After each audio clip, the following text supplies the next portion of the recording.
Hi Mum, you do everything for everyone else. Let me help you make your life easier.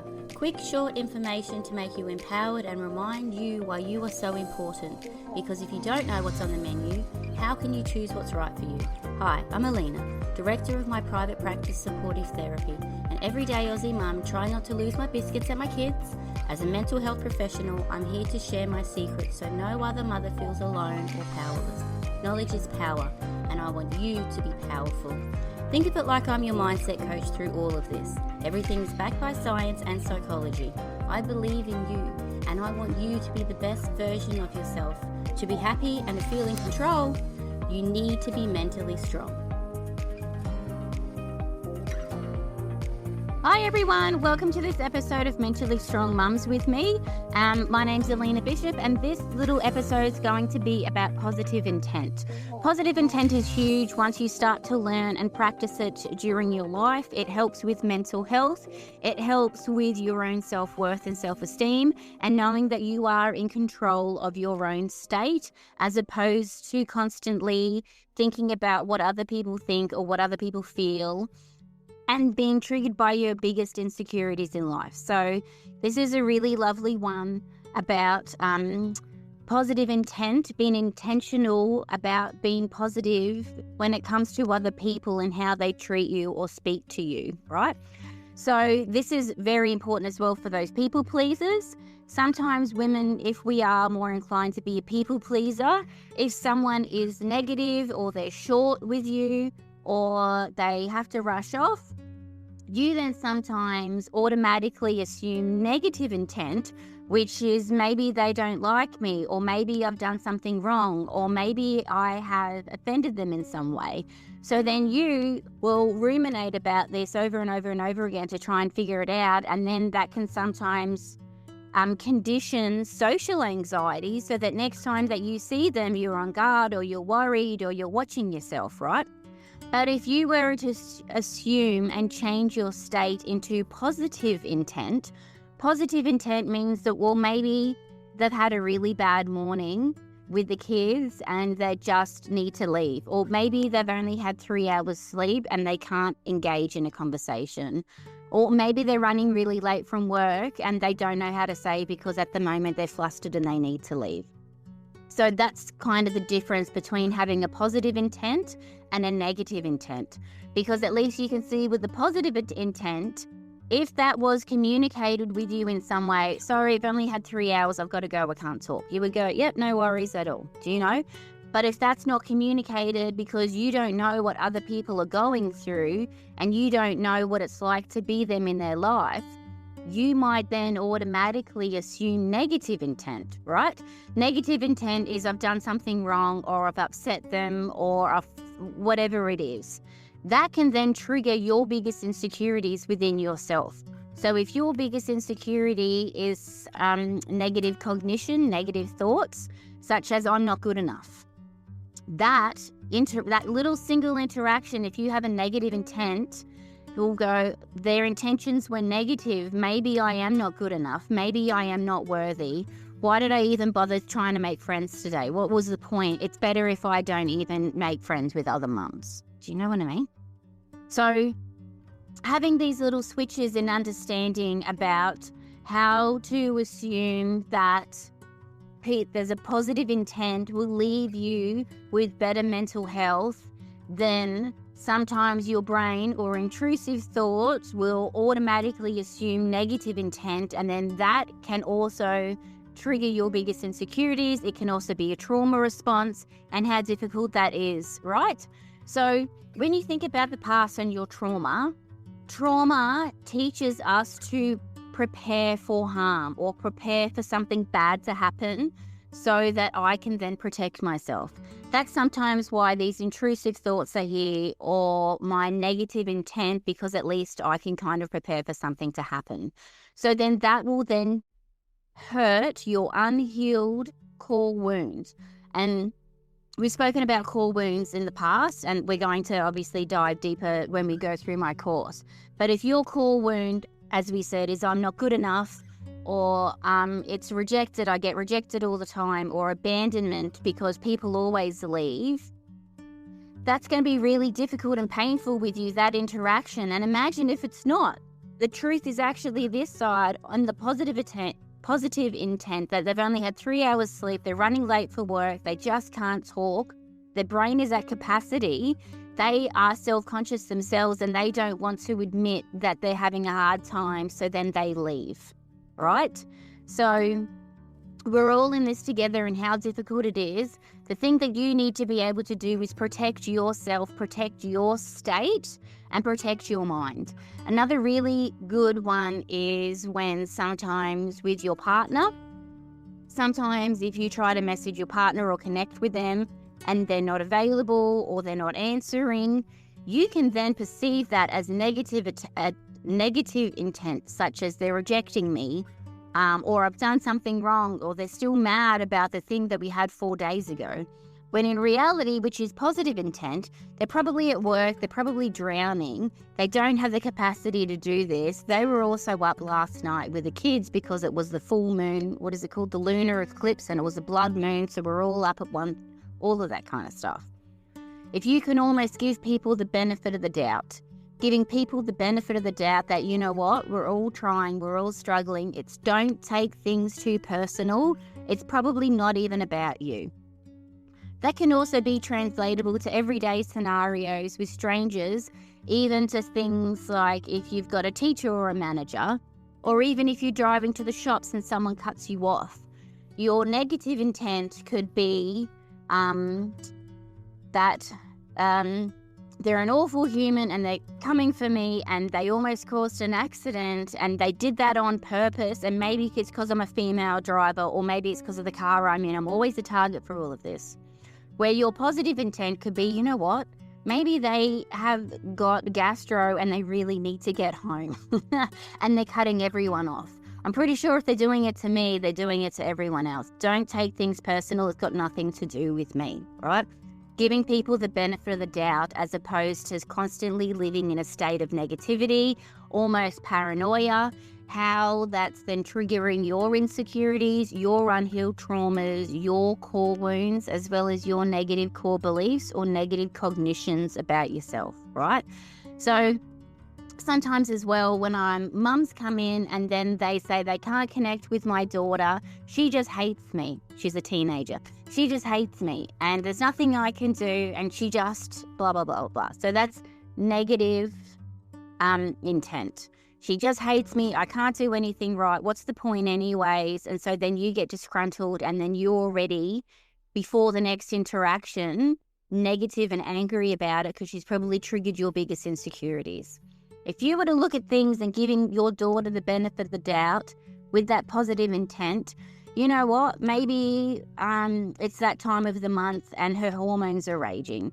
Maybe she got rejected at school by her best friend and she doesn't want to talk about it and she doesn't know how to deal with it, so she's still processing.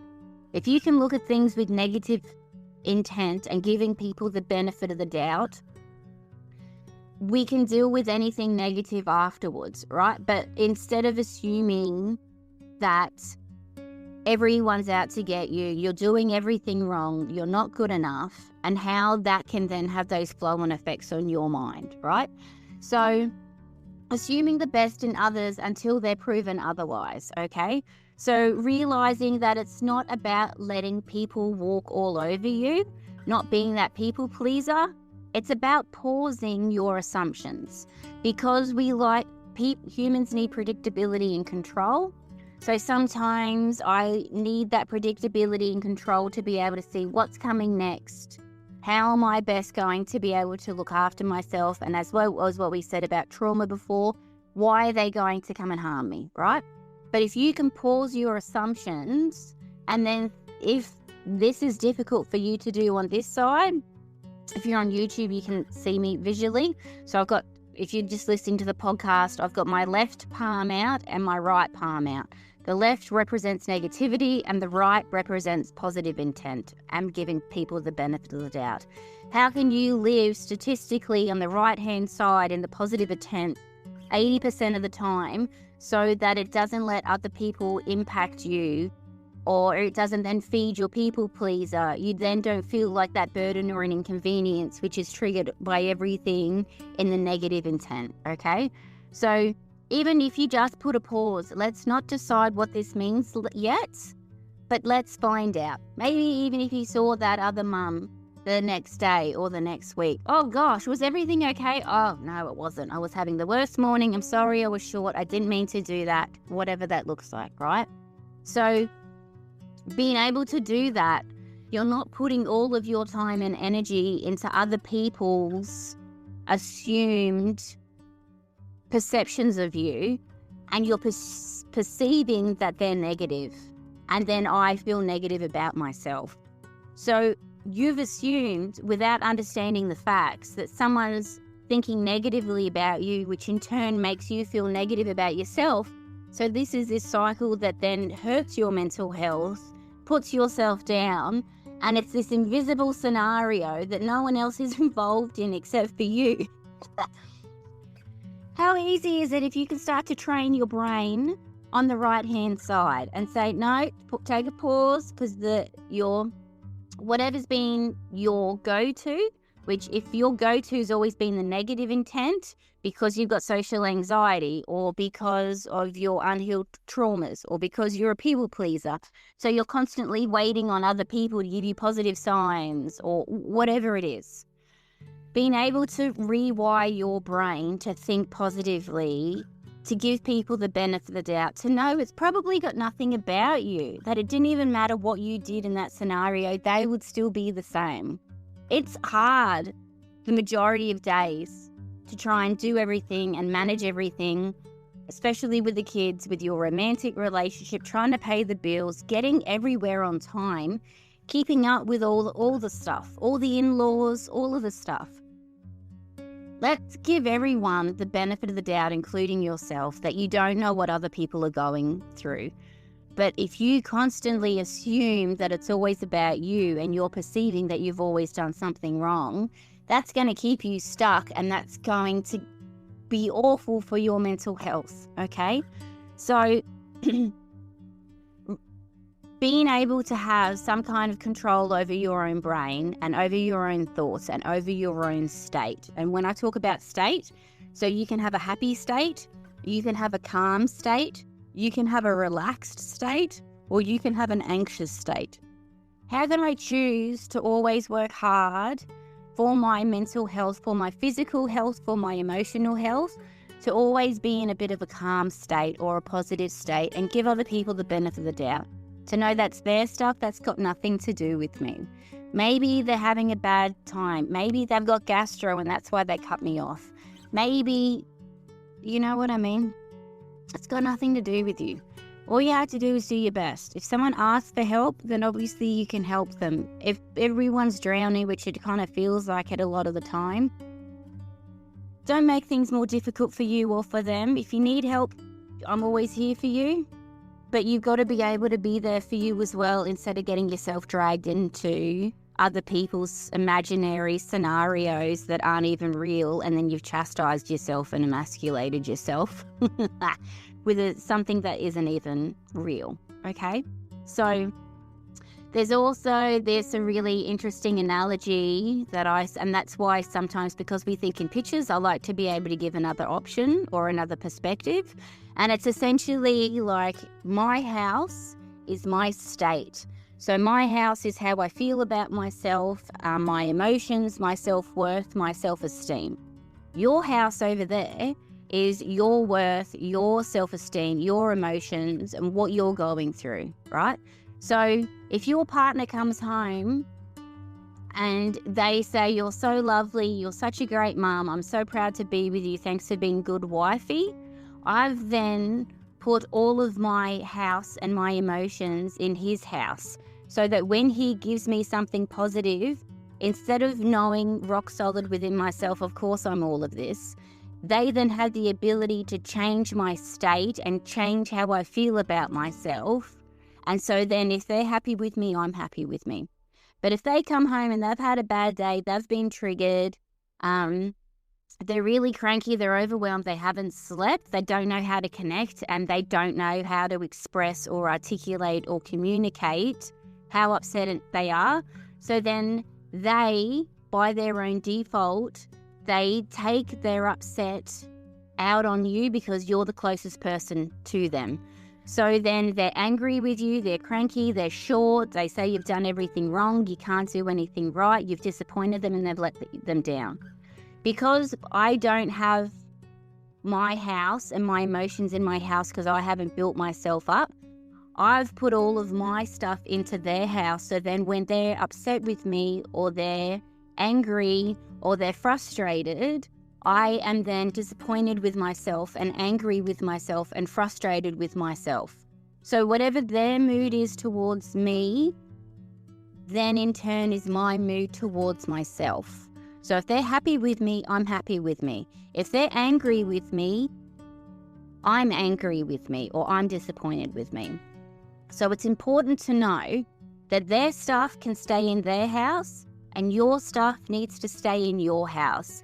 But if you haven't even built up your own house in terms of your self-worth, your self-esteem, your boundaries, having that positive intent, knowing to give people the benefit of the doubt, having that in your house, being able to manage your own state, I'm choosing to have a calm state, I need to regulate myself, whatever that looks like. As soon as someone from another house comes along, you're going to then put all of your stuff in their house so that whatever mood they are in or however they think of you or you perceive, then that means that my mood changes depending on how they treat me. I hope that makes sense.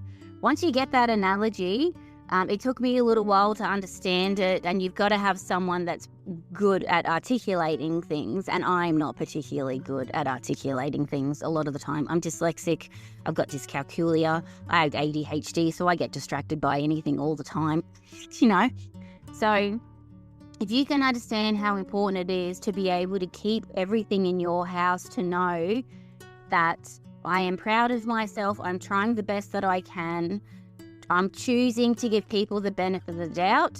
If people are upset or negative with me, I can apologise, take accountability and responsibility for what I've done. If they're still going to be upset and they're punishing me, that's got nothing to do with me because we're in a mature relationship. We need to move forward. Even with the drop-off at school with the other mums. Maybe you want to give them the benefit of the doubt. They haven't slept. It's been a lot for them. They've had a bad day. So having that really good positive intent and that benefit of the doubt as opposed to having that negative intent. I've done something wrong. They probably don't like me. I've offended them or whatever it is. Life's too short. Don't worry about that. Keep your own stuff in your own house. All right? I hope that makes sense. If you don't already do this, you're going to have to work 10 times harder so that this will become your normal, okay? Because if you've had negative intent and you've been a people pleaser the majority of your life and you don't have a house because you put all of your emotions in other people's houses, then this is going to take you a couple of weeks or even a couple of months of practicing every single day to be able to change and rewire your brain so that you don't automatically have those thoughts, those intrusive thoughts. And obviously, if you've got unresolved trauma, that'd be really lovely to look at as well. All right. Well, thank you so much for everything. I hope you have a wonderful day. And any questions, let me know. And if you have any other episodes you want me to be able to talk about, message me, contact me, email me, and I'll be able to help and support. All right. Thank you. Have a great day. Bye. Hi, Mum. You do everything for everyone else. Let me help you make your life easier. Quick, short information to make you empowered and remind you why you are so important. Because if you don't know what's on the menu, how can you choose what's right for you? Hi, I'm Alina, Director of my private practice Supportive Therapy, an everyday Aussie mum trying not to lose my biscuits and my kids. As a mental health professional, I'm here to share my secrets so no other mother feels alone or powerless. Knowledge is power, and I want you to be powerful. Think of it like I'm your mindset coach through all of this. Everything's backed by science and psychology. I believe in you, and I want you to be the best version of yourself. To be happy and feel in control, you need to be mentally strong.